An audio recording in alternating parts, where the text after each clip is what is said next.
7 signs na pinagtitripan ka lang ng lalaki.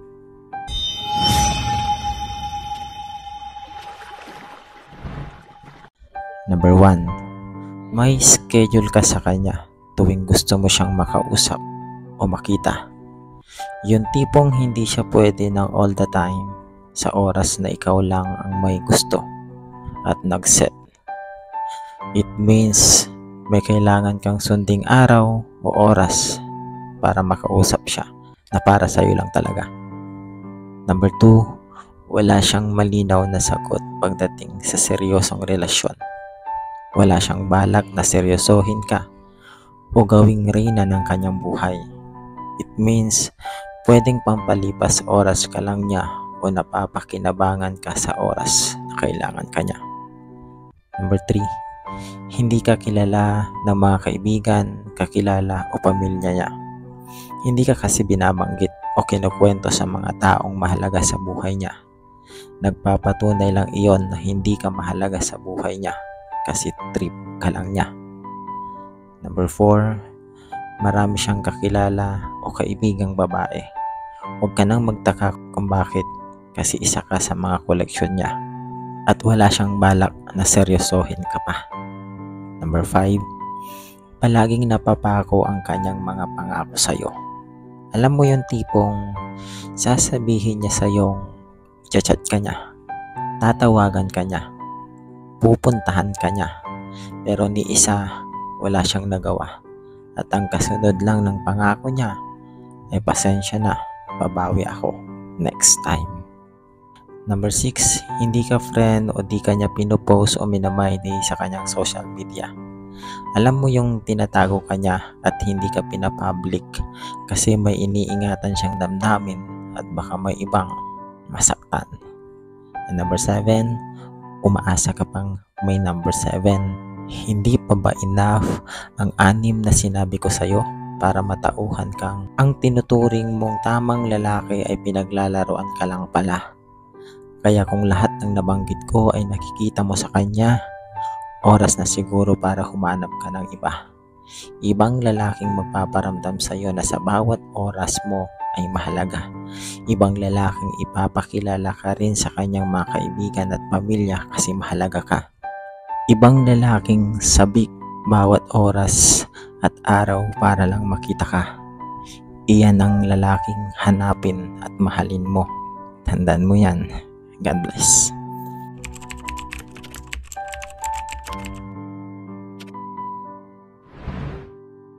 Boss, naalala ko ex ko sa mga post mo.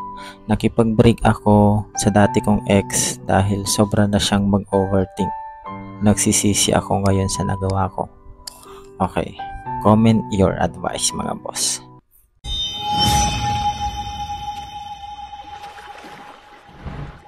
Nakipag-break ka dahil sa overthinker siya. Maling-mali ka dun, boss.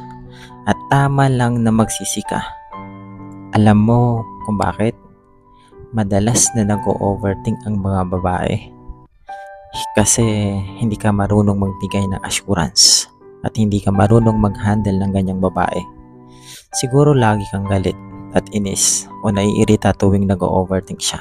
Iintindihin mo lang naman ang pag-uugali kung anong mayroon ang taong mahal mo. Hindi mo pa nagawa. Hindi ka nakikinig sa kanya at hindi mo iniintindi ang nararamdaman niya. Baka ikaw lang din pala ang may gawa o kasalanan kung bakit nag-overthink siya. Mabilis lang patahanin ang babae, boss. Hayaan mo lang siyang magsalita at pakinggan mo siya at lambingin mo siya.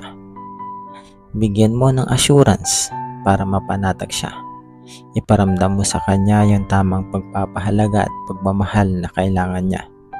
Hindi yung porket nakikita mo siyang umiiyak dahil sa pag-overthink ay hihiwalayan mo na. Ayaw mo ng babaeng madrama. Hindi mo na lang sana siya ginawa.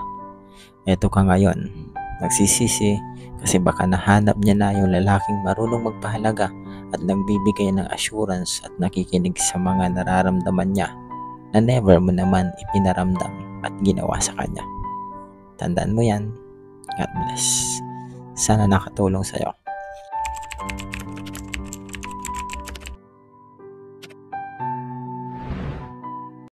Pinagod mo siya, kaya unti-unting nawala ang pagmamahal niya.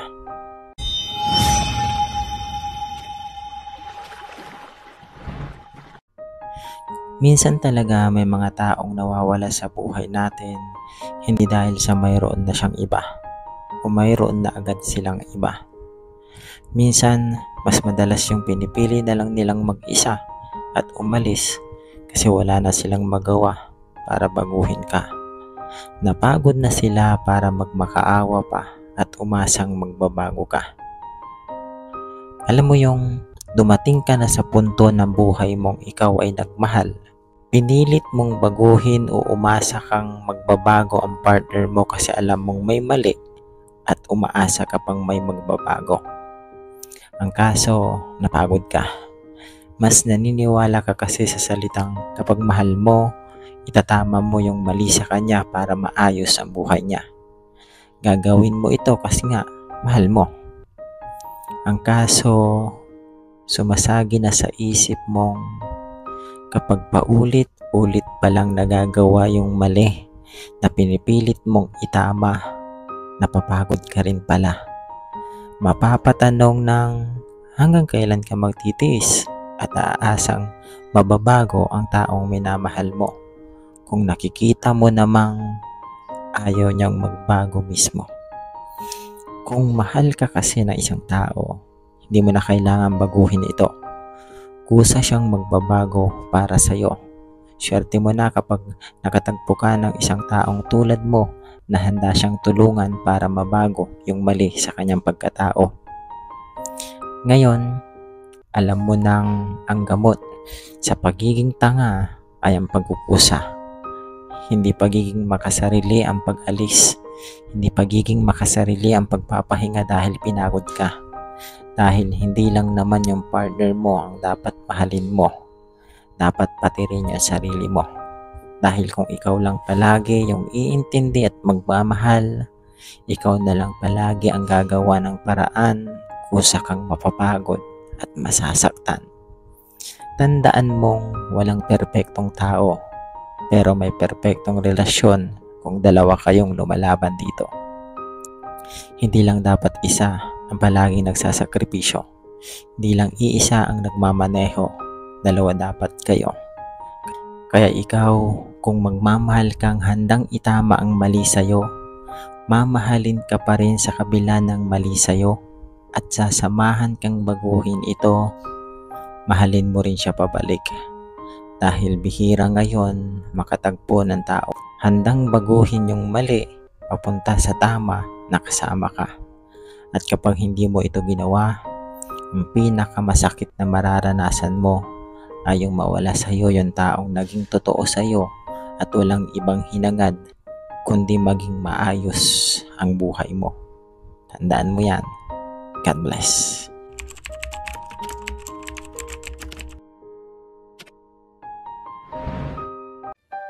Apat na lessons na natutuhan ko sa buhay ni Diwata. Gumawa ka man ng mabuti, gumawa ka man ng tama, may basher ka talaga. Artista ka man, politiko ka man, ordinary tao ka man, may basher talaga. Para sa mga hindi nakakaalam, si Diwata ang pinakasikat ngayon sa social media na pinagkakaguluhan ng iba't ibang uri ng tao. Mga sikat, mga vlogger o hindi sikat, mapa-artista o ordinaryong tao. Dahil sa kanyang Diwata Pares overload sa Pasay, ang dating binugbog, ngayon ay dinudumog. Kaya mayroon akong 4 na lessons na natutuhan sa kanyang buhay.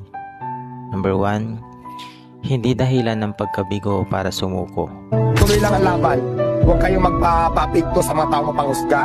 So basta ituloy lang natin yung laban natin. Sabi nga nila, kapag sumuko ka, talo ka. Kaya laban lang ng laban sa buhay. Hanggang sa makamit mo ang inaasam mong tagumpay. Tulad ni Diwata, hindi nagpatalo sa mga mabibigat na hamon ng buhay. Naranasang mabigo, pagkaitan, matalo, pero patuloy pa ring lumalaban sa buhay.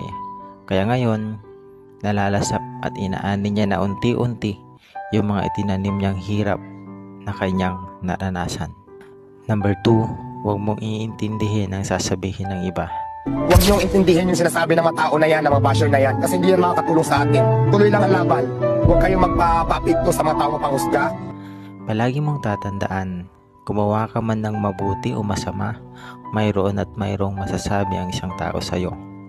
Never kang aangat sa buhay kung ina-adapt mo ang puro negatibong sinasabi sa'yo.